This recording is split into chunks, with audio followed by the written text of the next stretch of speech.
जब कौरवों के और मांडवों के मध्य युद्ध चल रहा था और धृतराष्ट्र के 100 पुत्र मारे गए, दुर्योधन की दोनों जंघा विदीर्ण कर दी गई, भीम के द्वारा तोड़ दी गई। वह पूरी रात्रि तड़प रहा था। कितना अच्छा है कि जिस दुर्योधन ने अभिमन्यु को सबसे पीड़ादायक मृत्यु दी, लेकिन फिर भी अभिमन्यु कितने देर में मरा? 2 घंटे, 2.5 घंटे, 3 घंटे। सबसे भयंकर और दर्दनाक मृत्यु हुई थी। लेकिन किसी की जंघा विदीर्ण कर दी जाए, मानो कि किसी की शरीर को ऐसे पीस दिया जाए जैसे मसाले को पीसा जाता है, ऐसे दोनों जंघे को विदीर्ण करके भीम ने रात्रि में वहां पे छोड़ दिए संध्या बेला में, और दुर्योधन मृत्यु के आस में वहां जीवित है। सोचिए कितनी भयावह मृत्यु मिली। जैसा दूसरे को दोगे वैसा फल प्राप्त होगा ही, जैसी करनी वैसी भरनी। जब दुर्योधन वहां पे तड़प रहे थे, जब दुर्योधन बहुत ज्यादा मृत्यु की आस में रो रहा था, इंतजार कर रहा था, तभी उसके परम मित्र में से एक अश्वत्थामा थे, जो कि उनके गुरु द्रोणाचार्य के पुत्र थे। वो अचानक वहां आ पहुंचे और जैसे उनसे मिलने आए, देखिए बड़ा सुंदर माया मिलती है। पानी से पानी मिले, मिले कीच से कीच, जैसे को तैसे मिले, मिले नीच को नीच। जब पानी गंदा हो और उसमें एक और बाल्टी कीचड़ में घोल करके गंदा पानी मिला दीजिए और उसे छोड़ दीजिए, कुछ समय के बाद पानी ऊपर आ जाएगी, कीचड़ एक साथ नीचे बैठ जाएगी। यानी पानी से पानी मिले, मिले कीच से कीच, जैसे को तैसे मिले। जो जैसी प्रवृत्ति की होती है वो उससे जाकर के मिल जाती है, उसकी प्रकार से मिले नीच से नीच। जो व्यक्ति नीच होता है उससे मिलने भी नीच ही जाता है। और अश्वत्थामा जब मिलने गया तो अश्वत्थामा कहने लगे, हे मित्र दुर्योधन, बड़ा दुख है मुझे कि आपके साथ ये घटनाएं हो गई। आप मुझे अपने मित्र को आदेश दो, बताओ एक मित्र ये दूसरे मित्र के लिए क्या कर सकता है। दुर्योधन अब उसके पास कोई विकल्प ना था, और कहा जाता है कि मनुष्य जब सब चूज से टूट जाए, जब संसार में एकांत हो जाए, तब जो भी उसका हाथ थामता है उसे वही सहारा दिखने लगता है। दुर्योधन अश्वत्थामा को अपना मित्र बताते हुए उसे सेनापति घोषित कर दिए और उसके सर पर अपने टूटे हुए जंघे से रक्त को ले अंगूठे में और तिलक कर दिए सर पर। जन धर्मात्माओं की ब्राह्मणों की तिलक रोड़ी और सिंदूर से होती, ब्राह्मणों का तिलक चंदन से होती, कुमकुम से होती है। उसी जगह पे एक ब्राह्मण का तिलक एक नीच और दुष्ट क्षत्रिय के रक्त से हुआ, तो जिसके माथे पे ही दुष्टता का प्रतीक हो वह व्यक्ति दुष्ट बन ही जाएगा। जैसे ही धर्मात्मा पिता द्रोणाचार्य का पुत्र अश्वत्थामा जैसे व्यक्ति के सर पर दुष्ट दुर्योधन का रक्त लगा, सोचिए उसकी मति कैसी भ्रमित हुई कि आगे घटना में इसका प्रमाण है कि क्या क्या वो दुष्टता करता है। बस उसकी मति यही खराब हो गई। और उसके बाद बड़ा सुंदर पूछते अश्वत्थामा, बताओ तुमने मुझे सेनापति बनाया, मित्र मैं तुम्हारे लिए क्या सेवा करूं। दुर्योधन कहता है, हे मित्र, मैं 100 भाई था और 100 के 100 मारे गए युद्ध में, मुझे इसकी दुख नहीं है। दुख इस बात की है कि पांचों पांडव 5 ही थे और आज भी 5 है, उनमें से कोई एक ना मारा गया। संत कहते हैं कि दुष्ट जो प्रवृत्ति का मानव हो वह अंत समय तक अपनी दुष्टता ही रखता है, वह मृत्यु के समय भी अपनी दुष्टता को बनाए रखता है। यही परम दुष्टों का प्रमाण है। और उसने अश्वत्थामा को इस प्रकार से आदेश दिए कि जाइए और 5 में से किसी एक पांडव का सर मुझे लाकर दे दो, मैं शांति और सुकून से मर जाऊंगा। सोचिए, जिस समय राम राम करके मरना चाहिए उस समय भी वह किसी की कटे हुए मस्तिष्क की प्रतीक्षा कर रहा है। कैसा दुष्ट था दुर्योधन, किसी दुष्टता थी उसकी कि अब भी उसे ना समझ में आया अपने 100 भाइयों को मरवाने के बाद, अपने राजकुल, अपने पिता को पुत्र विहीन करने के बाद, अपनी माता गांधारी को कि कोक को सूना करने के बाद, अपनी पत्नी को विधवा करने के बाद भी उसे समझ नहीं आया कि उसने क्या दुष्टता की और अंततः फिर वही राह पर गया। अश्वत्थामा ने वचन दिया कि हे मित्र, मैं वचन देता हूं कि 5 पांडव का शीश ले आऊंगा और मुझ में वो सामर्थ्य है, एक का नहीं, मैं 5 का ले आऊंगा। कहा जाता है कि मनुष्य क्रोध में या ताव ताव में बहुत कुछ बोल देता है। जोश जोश में अश्वत्थामा ने वचन दे दिया। अब वो अश्वत्थामा जब वचन दे दिए तो वहां से निकल पड़े, लेकिन बीच रास्ते में फिर उनको समझ में आ गए कि 5 पांडव हैं, कोई हलवा नहीं है जो जाओ और सीधे खाना शुरू कर दो। और उसमें से अगर एक भी पांडव जगह रह गया तो फिर मेरी लेनी की देनी पड़ जाएगी। मैं लड़ूं किससे? ना मैं भीम से लड़कर जीत सकता हूं, ना मैं अर्जुन से सकता हूं, ना मैं युधिष्ठिर से सकता हूं, ना दोनों भाइयों से। अरे इतनी शक्ति तो नहीं, खास करके मैं अर्जुन से तो कभी नहीं जीत सकता धनुर्विद्या में। ऐसा सोच करके अश्वत्थामा एक वृक्ष के नीचे बैठ गए और सोचने लगे मैं कैसे मारूं इन्हें। तभी वो देखते हैं कि वृक्ष के ऊपर से चिड़ियों की आवाज आ रही थी, तो उन्होंने ऊपर सर करके जैसे अश्वत्थामा देखे कि एक उल्लू और रात्रि के समय कौवे के घोंसले में घुस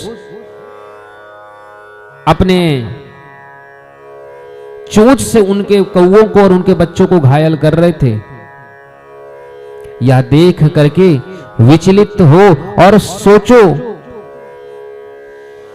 आप एक बार सोचो कि जिस व्यक्ति ने उल्लू को देखकर सीखा हो उसकी गुरु कौन हुई?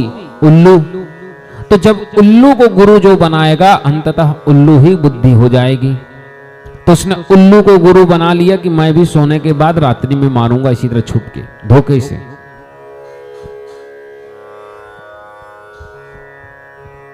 और अश्वत्थामा वहां से निकल पड़ा। इधर भगवान श्री कृष्ण अंतर्यामी पार ब्रह्म परमेश्वर 3 काल को एक साथ देखने वाले त्रिकालदर्शी, वे जानते थे कि अश्वत्थामा नीचता करने आ रहा है। फिर भी भगवान श्री कृष्ण 5 पांडव जब सोने जा रहे थे शयन कक्ष में, तो 5 पांडव को आवाज लगाए, बोले सुनो। 5 पांडव हाथ जोड़कर खड़े हो गए, बोले बताइए केशव। बोले कहां जा रहे हो? पांडव बोले सोने। भगवान बोले सुनो, जब विजय हो जाए या किसी कार्य का फल प्राप्त हो जाए तो रात्रि में भजन कीर्तन सत्संग पूजा पाठ इत्यादि करते हैं। मैं तो जब रावण को मार लिया तो मैं घर लौटते लौटते शंकर भगवान की पूजा किया था। तो शुभ कार्य हो या कोई भी कार्य हो, उसे करने से पहले भी भगवान की वंदना करो, और जब हो जाए तो भी ईश्वर को उसका श्रेय दो, चरणों में चले जाओ। आओ रात्रि में बैठ करके भजन कीर्तन करें।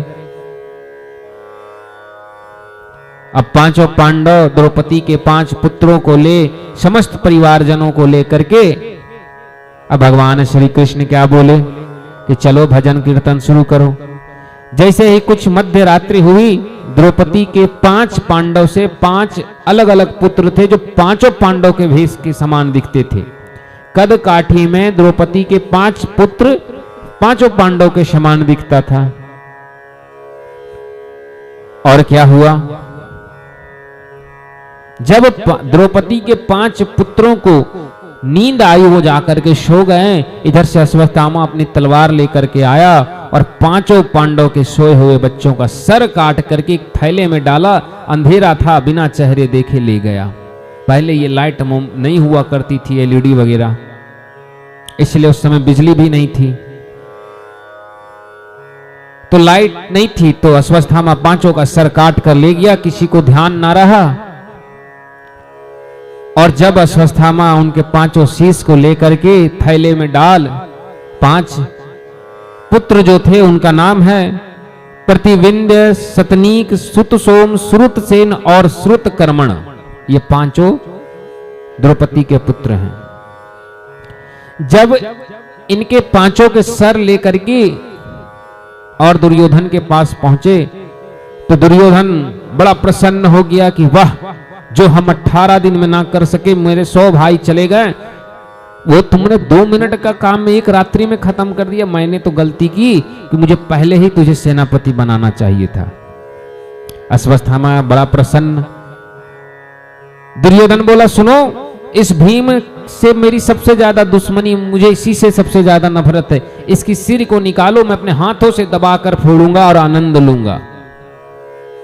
जैसे ही उसने भीम का सर दिए और दुर्योधन ने दोनों हाथ लगाकर फोड़ा, वैसे ही दुर्योधन समझ गया कि यह पांडव में भीम नहीं हो सकता। बोला, रे भीम की मस्तिष्क इतना कठोर शरीर कि मेरी गदे की टंकार से चिंगारे निकल जाए पर उसकी शीश ना फटे, वो मेरे हाथों से इतनी आसानी से चूर चूर हो गई।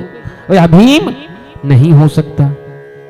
सो मुझे चारों पांडवों का शीश दिखाओ, ये है कौन?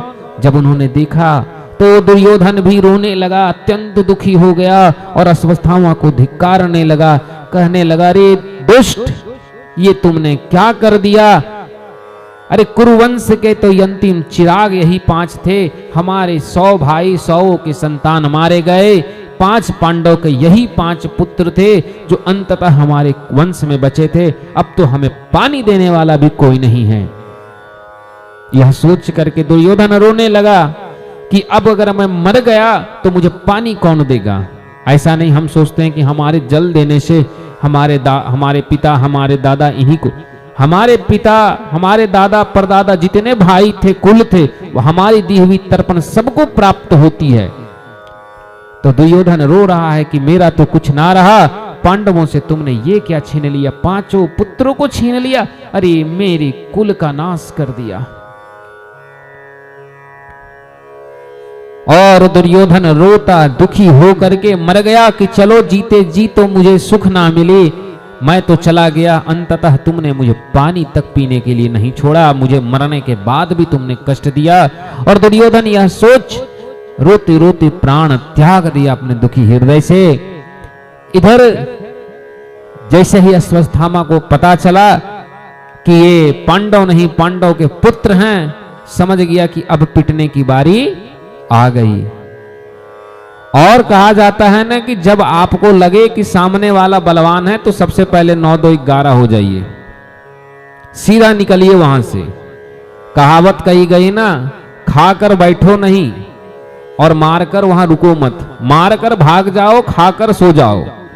तो अश्वत्थामा बोला, मार लिए भाग जाओ, अब पिटने की बारी है, अब 5 पांडव बहुत मारेंगे। इधर सुबह हुई और जैसे ही द्रौपदी देखती है रोने लगती है। माता शिशूणां निधनं सुतानां निशम्य घोरं परितप्यमाना तदारुददास्पकलाकुलाक्षी तां शान्तवन्नः किरीटमाली। द्रौपदी रोने लगी, चिल्लाने लगी, मूर्छित हो गई, हाय रे मेरे पुत्र, हाय रे मेरे पुत्र। और 5 पुत्र चले गए। जब 5 पुत्र चले गए तो ऐसे मूर्छित होने लगी, रोने लगी, बिलखने लगी, मानो कि अब वो ना बचेगी। उसे सांत्वना देने के लिए सामने अर्जुन और 5 पांडव खड़े हुए। अर्जुन अपने गांडी को उठा और द्रौपदी के सामने शपथ लिए कि हे द्रौपदी, तू रो मत, यह कार्य निश्चित है, उस दुष्ट अश्वत्थामा का है, मैं उसका मस्तिष्क काट कर तेरे चरणों में ला कर दूंगा, तू रो मत। लेकिन माता तो माता, माता करे तो करे क्या। परंतु बड़ा सुंदर यहां पे एक अर्थ निकलता है कि द्रौपदी के 5 पुत्र मर गए। सुभद्रा का एक पुत्र अभिमन्यु चला गया, अर्जुन भी संतानहीन। भीम का पुत्र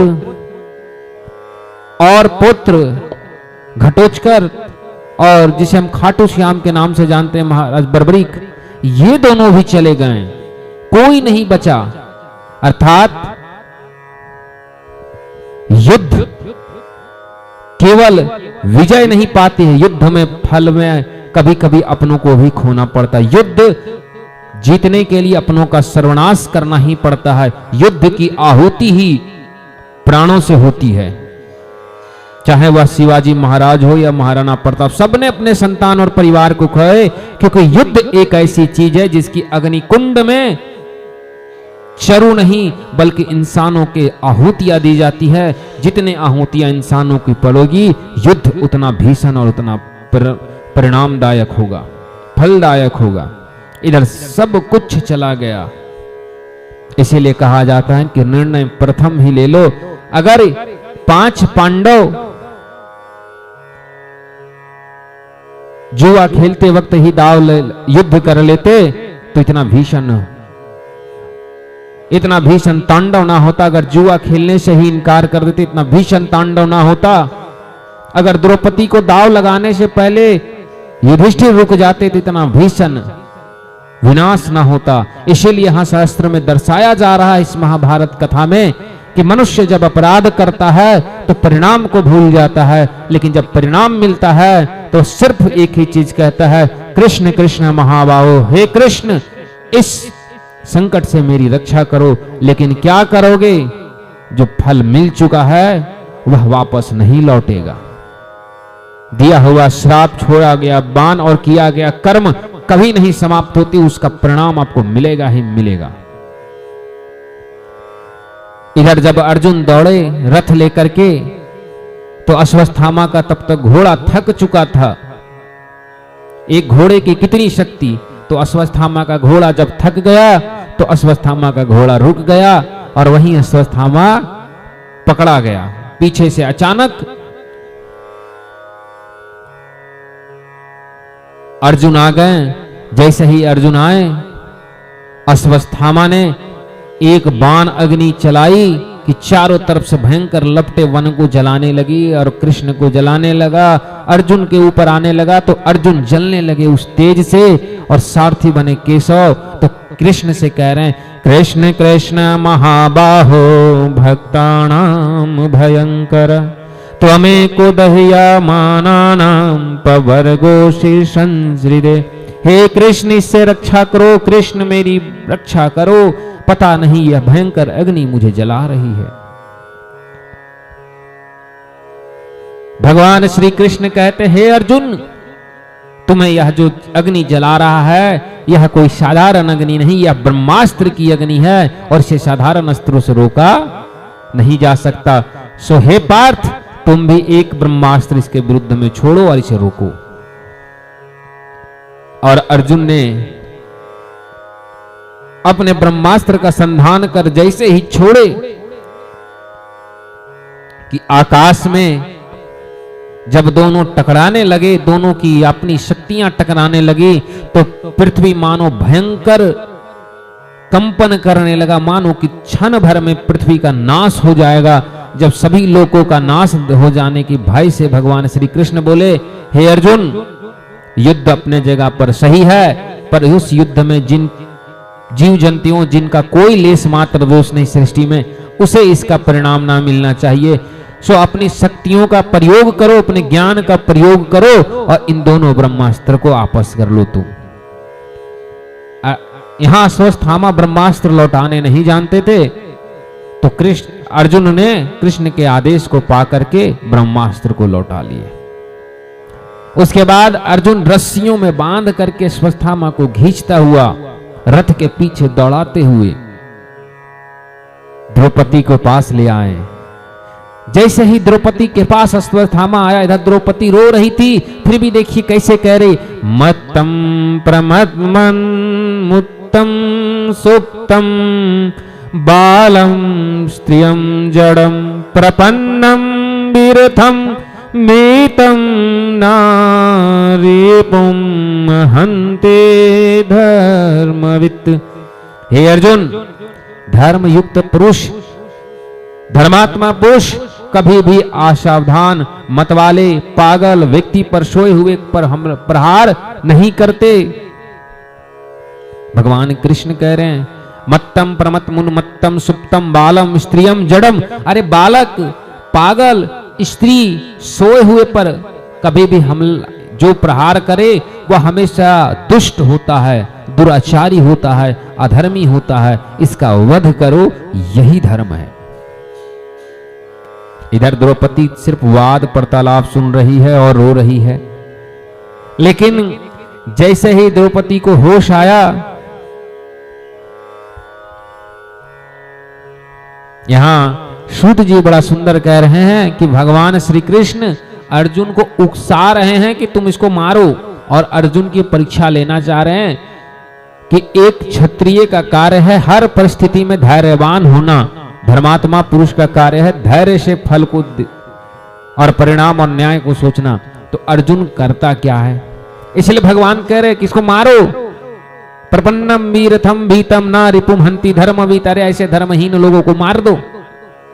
लेकिन अर्जुन अभी चुप हैं। क्यों? क्योंकि जिसे भगवान कृष्ण परीक्षा लेने के लिए कंफ्यूज करें, उसकी मस्तिष्क की परीक्षा ले, वो बेचारा कंफ्यूजन में साइड खड़ा रहेगा।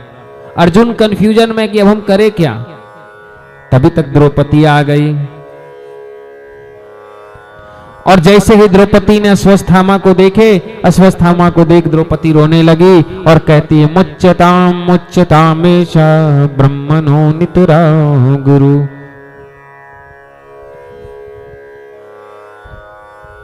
इन्हें इस प्रकार से किसने बांधा? इन्हें छोड़ दो।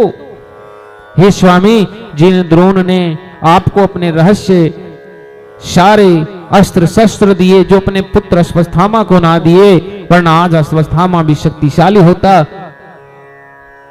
ऐसे अश्वत्थामा को बांधना, ऐसे गुरु के पुत्र का अनादर करना शोभा नहीं देता। शास्त्र कहता है कि गुरु का परिवार, गुरु का कुटुंब सदैव पूजनीय होता है, अवध्य होते हैं। इनका वध किसी भी स्थिति में नहीं की जा सकती। गुरु परिवार का आत्मा वे जायते पुत्र। अरे पिता का आत्मा पुत्र में होता है। पिता के सामने कोई पुत्र मर जाए तो पिता का सबसे पहला वाणी होता है, हाय ये क्या हो गया, इससे अच्छा मैं मर जाता। क्योंकि माता पिता का आत्मा तो पुत्र में होता है। सो हे स्वामी, इसे छोड़ दीजिए, इसे छोड़ दीजिए। जिस माता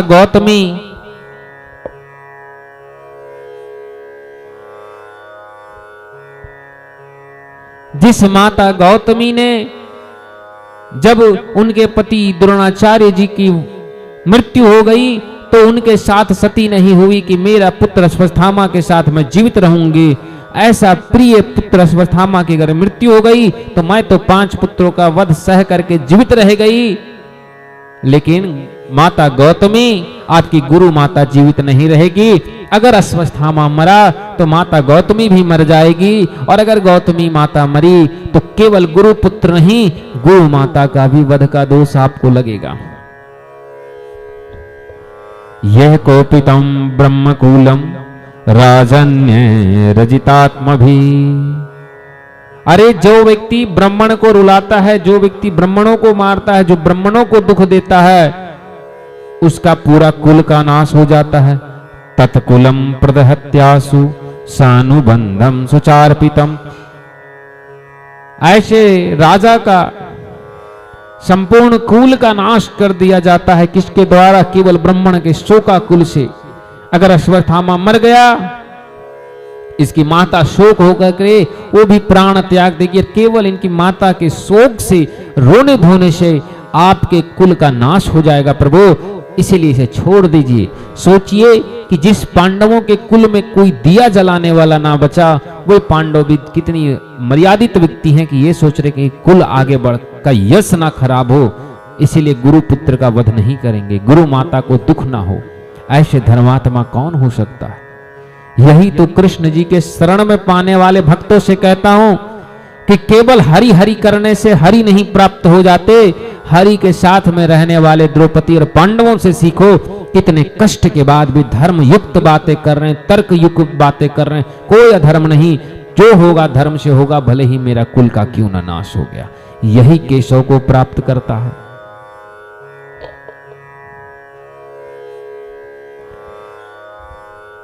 लेकिन इधर नकुल, सहदेव और युधिष्ठिर जी महाराज जैसे ही इस बात को सुने कि द्रौपदी ये कह रही है, सारे लोगों ने हां हां किए और बोले कि बिल्कुल सही बात है, इसीलिए तुम इसे छोड़ दो, इसे छोड़ दो।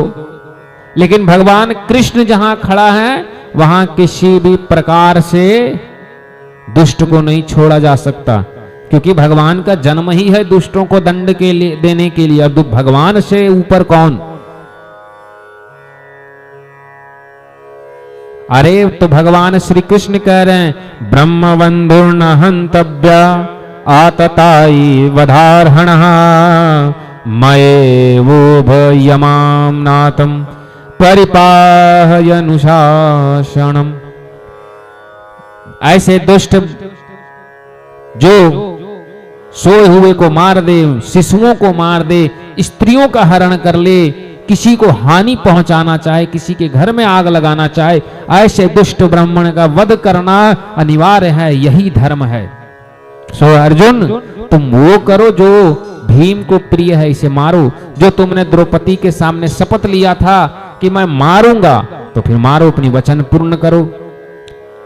भगवान कृष्ण बड़ा सुंदर यहां देख रहे हैं कि अर्जुन का विकल्प क्या होता है, उसे बार बार उकसा रहे हैं।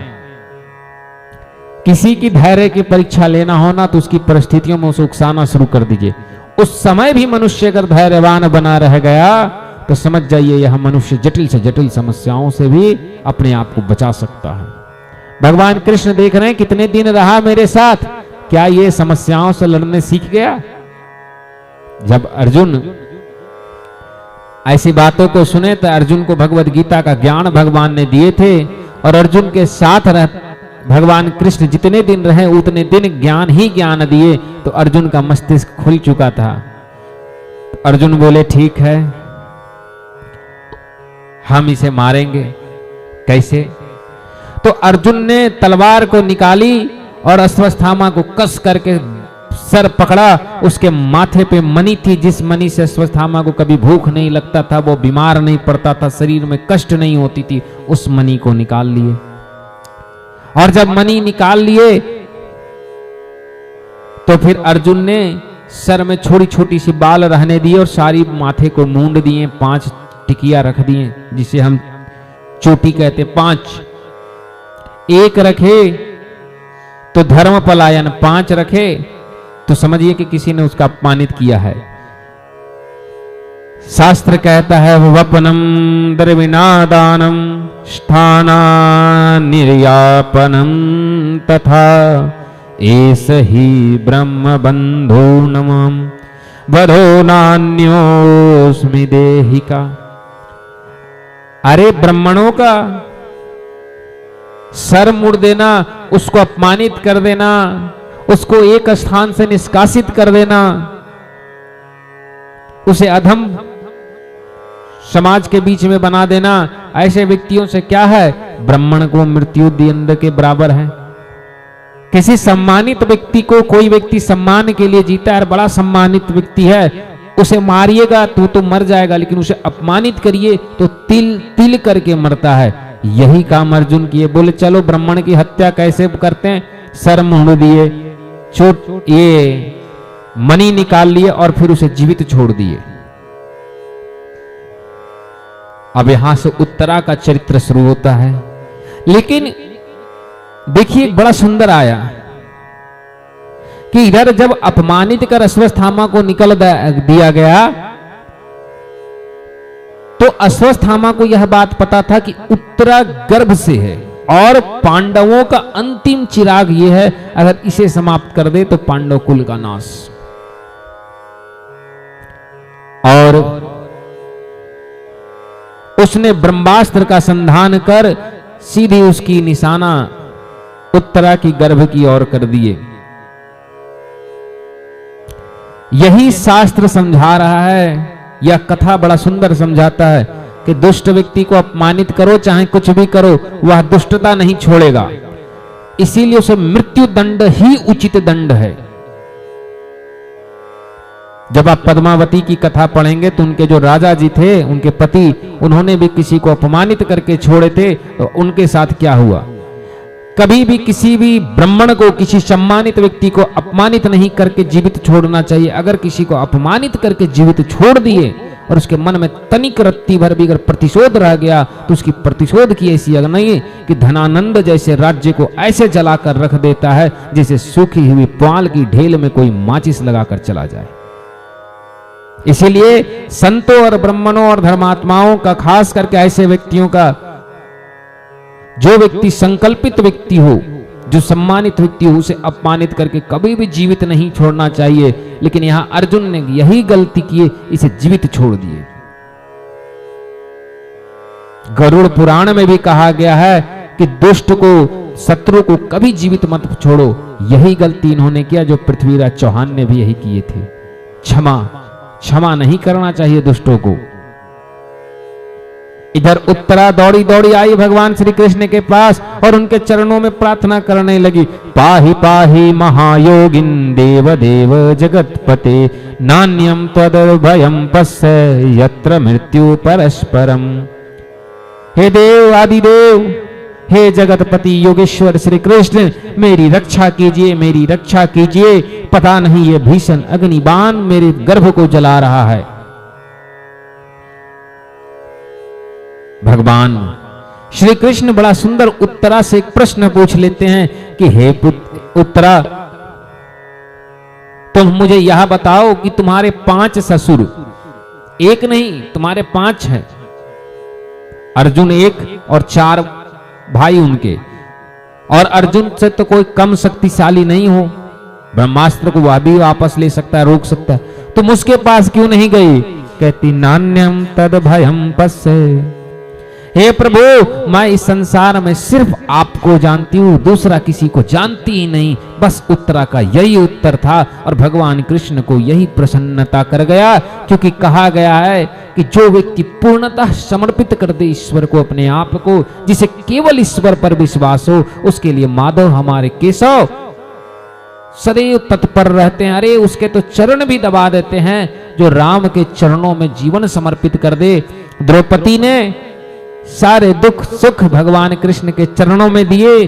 तो जब कथा पढ़िएगा तो भीष्म पितामह से परीक्षा लेते वक्त समय, भीष्म पितामह को छलते वक्त भगवान कृष्ण ने द्रौपदी के दोनों पांव के जूतियों को अपने हाथ में उठाकर लेके गए। सोचिए, भक्त का समर्पण, अगर अपना शरीर, अपना जीवन, तो अपनी आत्मा अगर केशव के चरणों में रख दो, तो केशव तुम्हारे चरणों में पहने हुए जूतियां को भी अपने हाथ में लेकर उठा लेते हैं। हमारे प्रभु ऐसे भगवान, ऐसे धर्मात्मा, ऐसे केशव माधव, क्या संसार में दूसरा कोई ऐसा देवता होगा? कोई नहीं होगा। ये हमारे माधव ही कर सकते। माधव प्रसन्न हो गए। लेकिन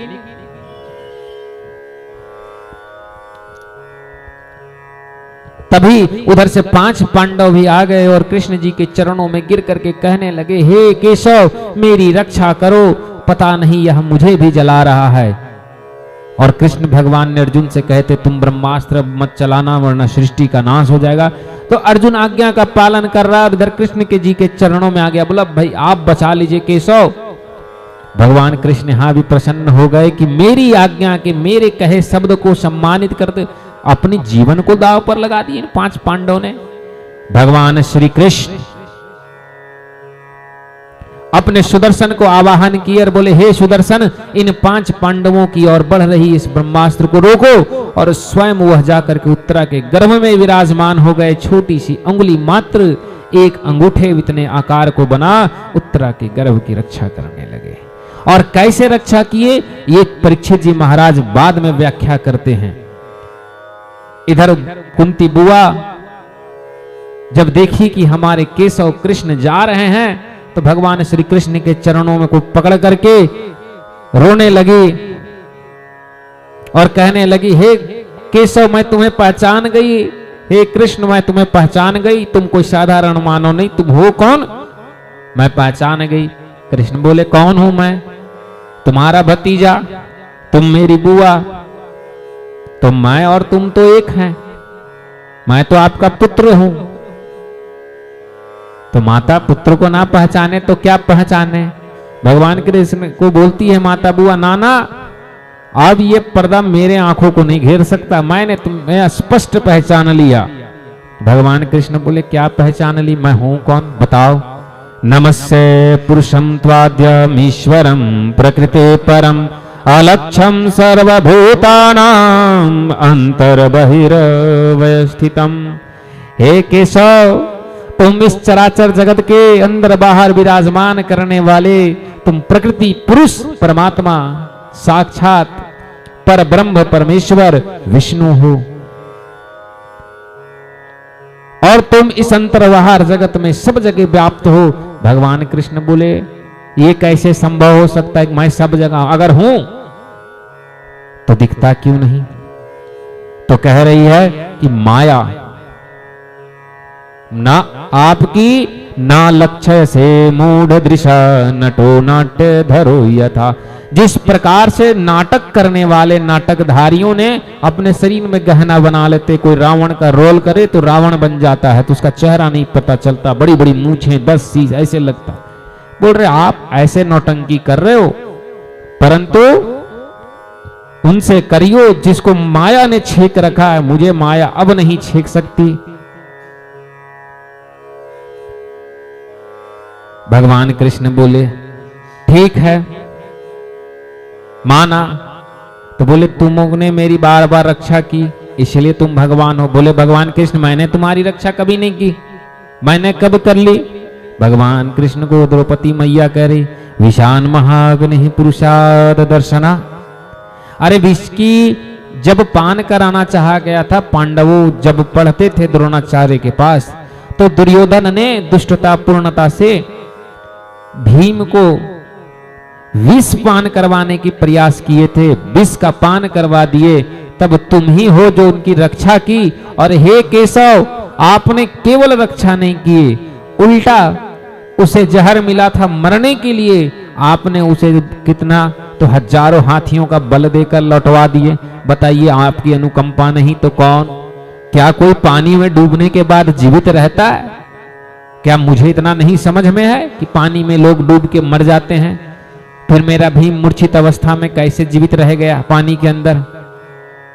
महाअग्नि, जब हम लोग बैठे हुए थे, हमारे यहां लाक्षाग्रह हो रही थी, तब हमें बचाने वाला कौन था? तुम ही तो थे।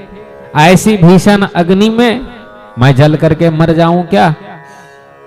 मेरी इतनी शक्ति कि मैं वहां से निकल पाती, सब तुम्हारी लीला है। वनवास कृत, जब वनवास में हम थे, तब जो दुर्वासा ऋषि आए थे हमारी परीक्षा लेने के, हमारे को श्राप दे देते अन्न ना मिलने से, तब भी तुमने रक्षा की।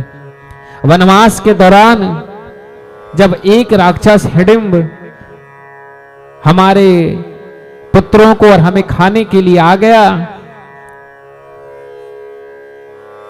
तो हे केशव तुम ही थे जिसकी अनुकंपा से हम बचे। और उसी हिडिंबी की बहन हिडिंबा घटोत्कच की मां और बड़ी की दादी थी। कुंती बुआ को बोले, अच्छा ठीक है पहचान गई हो मैया, तो कहो। तो कुंती बुआ कहती है, हे केशव मुझे बस एक वरदान दे दो, छोटी सी। कृष्ण प्रसन्न हो गए, क्योंकि हमारे माधव देने के लिए ही तो विख्यात हैं। अरे लेने को तो वो एक मुट्ठी चावल के बदले लेते हैं, लेकिन देने को वह 3 लोक देने को तैयार हो जाते। यही तो भगवान कृष्ण की लीला है। उन्हें रत्ती बार अगर कोई एक तुलसी का पत्र, एक घास का तिनका भी अगर केशव को समर्पित कर दे हृदय से, तो वह उसे स्वीकार लेंगे। और कोई 3 लोक भी मांग दे, कहे मुझे वैकुंठ भी खाली करके दे दो, तो वह उन्हें दे देंगे। ऐसे हमारे केशव हृदय के स्वच्छ हैं। बोले मांगो मैया, तुम्हें जो चाहिए मैं दूंगा। इंद्र आदि दिग्पाल सब चिंतित हो गए, बोले रही ये 5 पांडव सदैव दुख भोगी है, अगर माता ने बोल दिया मुझे स्वर्ग लोक चाहिए, भगवान कृष्ण कोई कानून नियम नहीं देखेंगे, वो तथास्तु बोल देंगे और मेरी इंद्रासन गई। अगर इसने वैकुंठ मांग दिया तो दे दे, तो स्वर्ग क्या बात है। लेकिन माता कुंती क्या कहती है, विपदा शंतु न सस्व तत्र तत्र जगत गुरु भवतो दर्शनम यत् स्यात् पुनर्भव दर्शनम।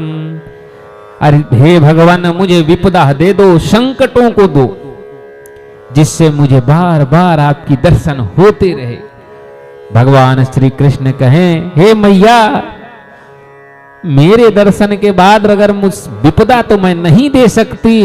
सोचिए कि जिसने सबको सब कुछ दिए आज कोई विपदा मांग रहा है तो भगवान कह रहे मैं ये नहीं दूंगा। भगवान सब कुछ सह सकते हैं, लेकिन भक्त को कोई दुख हो, भक्त को विपदा हो, वह नहीं सह सकते। अरे उन्हें तो संकट हरण कहा जाता है, वह स्वयं संकट का दाता कैसे बने। बोले केशव ना ना मैं ये बुआ ये मत मांगो, मैं नहीं दूंगा। तो जो गोस्वामी जी कहते हैं का हनुमंत विपति प्रभु सोई, जब तब सुमरन भजन न होई। सबसे जब विपत्ति आती है तब भजन कीर्तन भी इंसान कर लेता है, जब सुख आ जाता है तो भजन कीर्तन भूल जाता है। हनुमान जी तो कहते हैं इसलिए सुख तो सबसे खराब है। अरे सुख के माथे सील परो, नाम हृदय से जाए, बलिहारी उस दुख की पल पल नाम रटाए। ये जो सुख है ना ये बड़ा खराब है, भगवान को नाम नहीं रटने देता। कबीरदास भी कहते हैं ना, सुख में सुमरन सब करे, दुख में करे न को। जो सुख में सुमरन करे तो दुख काहे हो। अरे सुख में सब सुमरन कर ले तो दुख नहीं होगा, दुख में तो करते हो सुख में करो, पर सुख में सब करता नहीं। सुख में दुख में सुमरन सब करे, दुख में करते हो, अब दुख में किए हो तो भगवान धीरे धीरे सुख देंगे, अगर सुख में करते तो भगवान दुख आने ही ना देते। इधर से माता बुआ जैसे ही यह वरदान मांगती, भगवान कृष्ण कहते हैं कि नहीं मैया मैं ये तो नहीं दूंगा, पर मैं आपको वचन देता हूं, वरदान देता हूं, तत्क्षण मैं उसी समय आ जाऊंगा जिस क्षण आप मुझे आत्मा से अपने हृदय से एक बार पुकार लोगे, मुझे आप स्मरण कर लेना, मैं आ जाऊंगा। और भगवान कृष्ण जाने लगे तो इधर से 5 पांडव आकर के भगवान कृष्ण के पांव पकड़ लिए, बोले हे केशव तुम मत जाओ, बस तनिक कुछ दिन और रुक जाओ मेरे साथ। थोड़ा ये राजपाठ जो हमें मिला है इसे अब सही रूप से सुचारू रूप से कैसे चलाया जाए, इसे तो आगे बढ़ा दो, तुम्हारे बिना अभी हम ये कैसे करेंगे। भगवान कृष्ण बोले ठीक है मैं रहता हूं। और एक दिन देखिए पितामह का चरित्र कैसे शुरू होता है कि एक दिन युधिष्ठिर जी महाराज रो रहे थे, अपने महल में के कोने में बैठकर रो रहे थे, बहुत तेज रो रहे थे एकांत में छुप करके। लेकिन कृष्ण से क्या छुपे, भगवान कृष्ण वहां पहुंच गए। बोले हे युधिष्ठिर क्यों रो रहे हो। तो युधिष्ठिर ने सब कुछ बताने लगे। बोले मेरे सब चले गए, अपने चले गए, मैंने गुरु खो दिया, मैंने अपने पितामह खो दिए, अपने सब कुछ चले गए, विदुर जी महाराज भी चले गए। अब इस सत्ता का मैं करूं क्या, ना मेरे पुत्र हैं, ना दुर्योधन के पुत्र हैं, ना कुरुवंश का कोई रहा, अब मैं करूंगा क्या। केवल विधवाएं, 100 कौरवों की विधवा, हमारे कुल में केवल विधवा, इतनी अक्षौनी सेना मर गए, उन सब की विधवा महिला, जहां निकलता हूं केवल विधवा और विधवा, केवल श्वेत साड़ियां देखता हूं। हे केशव मेरे हृदय पे बार बार हजारों सांप लौटता है, मैं करूं तो करूं क्या। भगवान श्री कृष्ण ने जैसे ही यह सुने बोले हे युधिष्ठिर चलो पितामह भीष्म के पास चलते हैं। उस स्थल पर, उस रणभूमि के उस स्थल पर जहां कुरुवंश का सूर्य आज अस्तांचल की ओर चल रहा है, जो अस्त होने वाला है कुछ ही क्षणों में। 5 पांडव जैसे ही भीष्म पितामह से मिलने का बात आया तो भीष्म पितामह के प्रिय 5 पांडव थे, वह दौड़ करके तैयार हो गए, बोले चलो चलो चलो चलो अब निकला जाए। और सब वहां पहुंचे। जैसे ही वहां पहुंचे सारे पांडव, भगवान कृष्ण पीछे रुक गए। आगे बढ़ के सारे पांडव भीष्म पितामह के चरण वंदना करके किनारे में खड़े होकर के सब निराश भाव से रोने लगे। तो क्या कहते हैं पितामह भीष्म? यत्र धर्म सुतो राजा गदापानि वीरकोदरा कृष्णो स्त्री गांडीवम चापम सुहृत कृष्णस्ततो विप्रदा। सुहृत कृष्णस्ततो विपता, यह विपत्त जहां साक्षात धर्मपुत्र युधिष्ठिर हो, गदा हाथ में लिए हुए भीम हो, जहां गांडीवधारी अर्जुन हो, जिसके साथ भगवान श्री कृष्ण का साथ हो। कृष्णो स्त्री गांडीवम चापम सुहृत कृष्णस्ततो विपत्त। उसे समस्या कैसे घेर सकती, निराश क्यों हो? क्या तुम 5 पांडव जानते हो कि कृष्ण कौन है? अरे काल किसी को नहीं छोड़ता, काल सबसे बड़ा बलवान होता है। इसलिए यह जो घटना घट गई यह काल का फल था। अब इसे काल समझकर भूल जाओ, यह काल का खेल था। हम सब काल के गाल में समाने वाले हैं। सो अब तुम कृष्ण को पहचानो, कृष्ण कौन है। कोई पांडव कह रहे हैं हमारे ममेरे भाई, कोई कह रहे हैं हमारी मित्र, कोई कह रहे हैं हमारे अच्छे सहायक, कोई कह रहे हैं हमारे गुरु, तो कोई कह रहा है हमारे सारथी। तुलसीदास जी कहते हैं, तुलसी गोस्वामी दास जी कहते हैं, हो जाकी रही भावना जैसी प्रभु मूर्ति देखी तिन तैसी। जिसकी जैसी भावना होगी प्रभु की मूर्ति वैसा ही देखेगा। तो पितामह भीष्म कहते, अरे पांडवों तुमने अभी तक कृष्ण को नहीं पहचाना, वो तेरे ममेरे चचेरे फुफेरे इन चीज में क्यों पढ़ रहे हो? क्यों कोई सारथी और मित्र बनाकर बैठो, उन्हें सही से पहचानो। ये सभी भगवान साक्षात दाद्यो नारायण पुमान।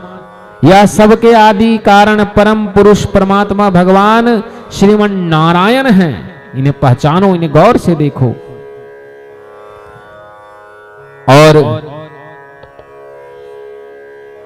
इस प्रकार से समझाते हुए भीष्म पितामह कहते, हे 5 पांडव, मैं जब तक अपने प्राण को ना त्याग दूं, अब तुम लोग यहीं खड़ा रहना। देखो थोड़े देर में भगवान केशव अपने चतुर्भुज रूप धारण करके मेरे समक्ष खड़े हो जाएंगे।